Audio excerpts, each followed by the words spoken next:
Welcome to K-Catalog.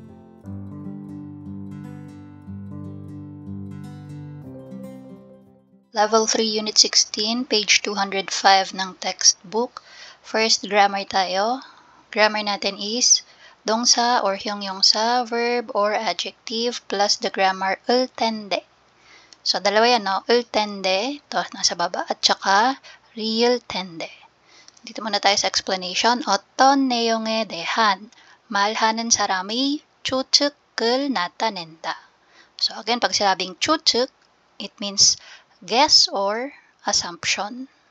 Okay, so yung hula. Okay, kapag ikaw ay nag-a-assume, pwede mo din gamitin tong grammar na to. So, yung speaker daw, no, kapag meron siyang guess or assumption sa isang bagay or gusto niyang sabihin. So, dito, sa English, ang mga sasabi ko na pwedeng isiping English term is yung probably. Yan. So, probably, ano pa? It must be. Yan, pag nagbibigay ka ng assumption, no? Or it should be, pwede din, no? Depende sa situation kasi somehow it's like a nuance, no? Yan, so you're making a guess or assumption and you can use these expressions. So, probably, must be, should be. Yan. Sa Tagalog naman, malamang. Yan. Uy, malamang busog na to. Kasi yan, laki ng tiyan eh. Yan, yung mga ganong klase ng ano, no? Expression. Ano pa?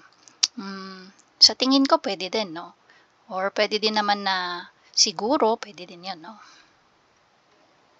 Siguro mahal yan. Yung ganon. Okay? So, tingnan natin. Yung ultende, para siyang, may similarity siya kay ulkot katta. Kasi si ulkot katta, ano ka din doon, na-assume ka rin doon or making a guess, no? So, somehow, si ultende, more on mas mataas yung probability na tama yung assumption or guess mo. So, yung example natin, si Bang Minsu, sabi niya, Yobo, 갔다 올게요. So, again, no, yung 갔다 올게요, aalis ka, tapos babalik ka din. So, parang sabi niya, oh, Han, balik ako ah. So, alis muna siya ng bahay, pero babalik din siya. And then, sabi ni Huen, 오후에 비가 올 텐데 우산을 가지고 가세요. Sabi niya, sa hapon daw, malamang ay uulan. So, yung biga, oda, yan no, uulan. Sabi niya, malamang sa hapon uulan, kaya magdala ka ng payong. Okay, so meron na siyang guess or assumption na uulan ng hapon. Then, next, sabi ni Ga, 이번에 topic 시험 보죠. So, this time, mag-exam ka ng topic, tama ba? Sagot si na, 네, 잘 봐야 할 텐데 걱정이에요.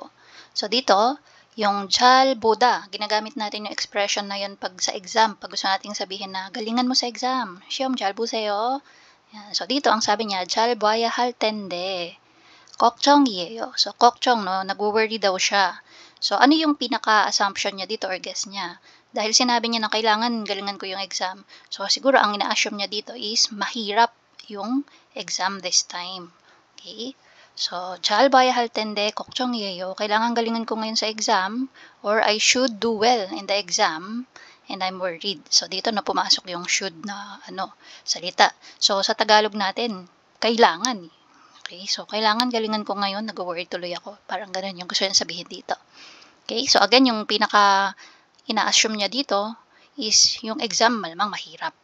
Okay, so dito, 바쁘실 텐데 시간을 내주셔서 감사합니다. So, 바쁘다, ibig sabihin is busy. So, 바쁘실 텐데, you're probably busy. Malamang busy ka. Pero salamat kasi naglaan ka pa rin ng oras. Okay, so thanks for taking time. So you're probably busy but still, thank you for taking time. So nagpapasalamat siya because of that. So again, yung inassume niya dito is busy yung tao na malamang hiningian niya ng favor, no? Yan. Last one, 친구가 기다리고 있을 텐데 빨리 가야겠어요. Sabi niya, yung kaibigan ko malamang naghihintay na yon. Kaya kailangan ko ng umalis or bilisan yung pagpunta niya dun sa lugar na pupuntahan niya, no? Kasi nga, ang ina-assume niya is yung kaibigan niya ay naghihintay na doon ngayon. So again, no, yung pwede nating isipin na salita sa Tagalog, yan, malamang, siguro. So when you're making guess or assumption na may high probability, no? And then, dito tayo kay rule. So, ultende, real tende, pareho silang pwede kay verb at adjective. So, 동사, 형용사, same lang. Kapag may 받침, 을 텐데. Pag walang 받침, real 텐데. 먹다, 많다. So, yan, no? 을 텐데. 오다, 비싸다, bulda. So, naging real 텐데. Okay? So, dito kay bulda, to, lagyan natin ng star, no? So, for the verb or adjective na nag-end with real batchim after matanggal yung da. So, ang nangyari is, as is yung real, no? Tapos, tende na lang yung nilagay. Okay? So, technically, real tende dapat, no? So, dahil may real na siya, so, tende na lang yung dinagdag. Another example nito, na case, yung molda, far. So, kapag ganyan, drop mo si da, and then, magiging mol tende. Okay? So, 만들다, 만들 텐데. Okay, so dito tayo sa activity number 1. 사배 그림을 보고 보기와 같이 친구와 이야기해보세요. So, diretso tayo kay example. So, meron tayong mga winter jacket. 사배 날씨가 춥다. tapos, 두꺼운 옷을 입다. sabi ng first speaker, 저 나갔다 올게요. So, labas daw siya, no? Labas lang ako, Then, sagot ng kausap niya, 날씨가 추울 텐데 두꺼운 옷을 입는 게 어때요? So, nag-suggest, no? Sabi niya, it's probably cold, yung weather daw, no? Malamang malamig yung panahon ngayon. How about wearing yung makapal na damit? Okay? So, how about wearing some thick clothes? Yan. So, dito, 날씨가 춥다, dito dinagdag si 을 텐데. So, dito, si 춥다 naging na-drop si 비읍, and then add u, and then real tende. Okay? So, kapag 덥다, 더울 텐데. And then, 두꺼운 옷을 입는, so dito yung 는 게 어때요, yung dinagdag na ending. So, gagayain lang natin yung format. Yung speaker number 1 natin, same lang lagi yung sasabihin niya, no? 저 나갔다 올게요. sagot tayo. So, kanyari tayo si speaker number 2. 미세먼지가 심하다. magiging 심할 텐데. kasi walang 받침 si 심하다. Okay. 마스크를 쓰는 게 어때요? 아이고. 어때요? So, ano ibig sabihin yan? 미세먼지, no? Yung fine dust. So, 심하다, serious, or parang tag ito, mataas yung density ng fine dust sa hangin. So, it's like saying there's a lot of fine dust outside. Probably, maalikabok sa labas. Malamang, maalikabok or sobrang alikabok sa labas. Ano kaya kung magsuot ka ng mask? Okay, next, number 2. Not magsuot, no? Gumamit ka ng mask pala. Okay, so yun yung mas proper na gamiting word. Then, number 2. 길이 막힐 텐데. So, dito, no? 길이 막힐 텐데. 지하철을 타는 게 어때요? So, ano ibig sabihin nito? It's probably traffic. No, 길이 막힐 텐데. Malamang traffic. Ano kaya kung sumakay ka ng subway? Number 3. 길이 미끄럽다. So, dito, no? Drop mo si da, 비읍, magiging 미끄러울. So, magiging 미끄러울 텐데. 차를 두고 가는 게 어때요? So, ito, totoo to kapag winter at tapos malalakas yung pag-snow. So, yung daan ay malamang madulas. So, ano kaya kung iwan mo na lang yung sasakyan? Kung wag ka nang mag-car kasi nga, delikado mag-drive. Madulas ang road. Okay, so, next tayo sa activity number 2. Instruction for number 2, 여러분은 이럴 때 어떻게 할 거예요? So, ikaw daw, no? Sa ganitong klase ng situation, paano ang gagawin mo? 친구와 이야기해보세요. So, discuss with a friend. 사비 sa first topic or situation natin. 외출하려고 하는데 소나기가 온다. So, 외출하다. Again, ibig sabihin yan is to go outside. So, plano daw ninyo na lumabas. Kaya lang, 소나기가 온다. Pag sinabing 소나기, ito yung biglang pag-ulan. Okay, so, ang difference niya with B, yung B is for like 2-3 hours umuulan, tapos ang scope niya is malaking area, no? So, sonagi, yung bigla lang umulan ng malakas, tapos maya-maya, tapos na din agad.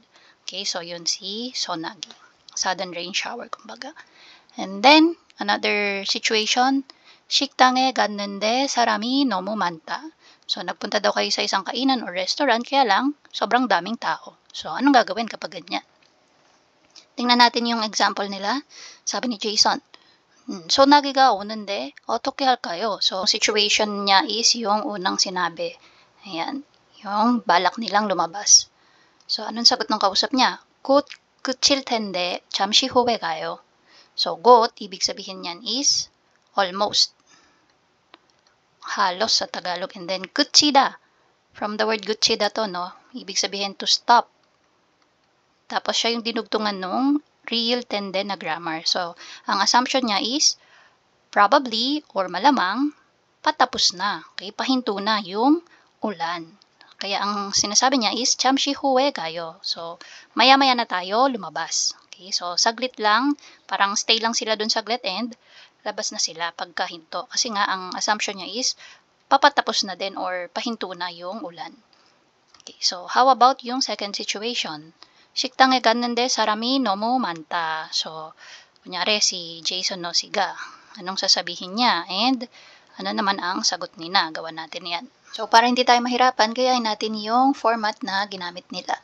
So, dito kay Jason, ang sabi niya, no, 소나기가 오는데. So, dito siya nag-start. 소나기가 온다.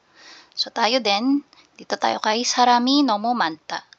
So, ang start ng sentence ni Ga, 사람이 너무 man, so instead na 많다, 많은데. Okay, so si 는데 or 은데 na grammar, no? So, 는데, 은데, 니은데. So, I hope you remember that grammar. And then, 어떻게 할까요? Naku, ang daming tao. Paano gagawin natin? So, sasagot ngayon sina. So, dito, kapag usually maraming tao sa isang restaurant and for example, talagang dinayo yung restaurant na yun kasi alam mo na masarap talaga yung mga sinaserve na food. Ang usual na ginagawa is naghihintay, diba? Hinihintay na magkaroon ng slot. So, pwede nating i-assume dito na, ay, magkakaroon din ng slot soon para sa atin or magkakaroon din ng table for us soon. Okay, so yun yung gagawin nating sagot. So, we can say, 자리가. So, yung 자리, yan yung space or slot. So, in this case, sa situation, yung table, no? So, 자리가 곧, pwede natin ipasok yung 곧, no? 나올 텐데. Yan. So, ito yung pwede mong gamitin expression, no? 자리가 나오다. So, yun yung ibig sabihin na magkakaroon na ng slot for you. Okay, so, 자리가 곧 나올 텐데. Tapos, 조금만.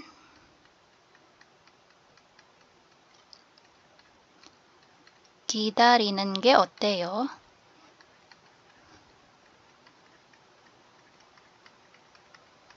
Okay, so pwede mong pasuggest na ano, no, ang datingan mo, sinasuggest mo.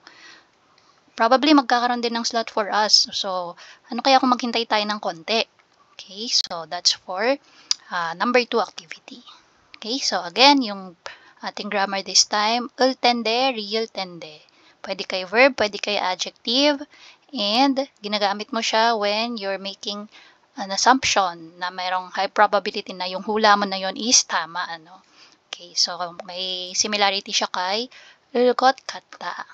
Okay, so that's for level 3, unit 16, first grammar. And that's it. If you find this video helpful, please hit the like, share, and subscribe button. So I still hope to see you in the upcoming videos, and again, thanks for watching.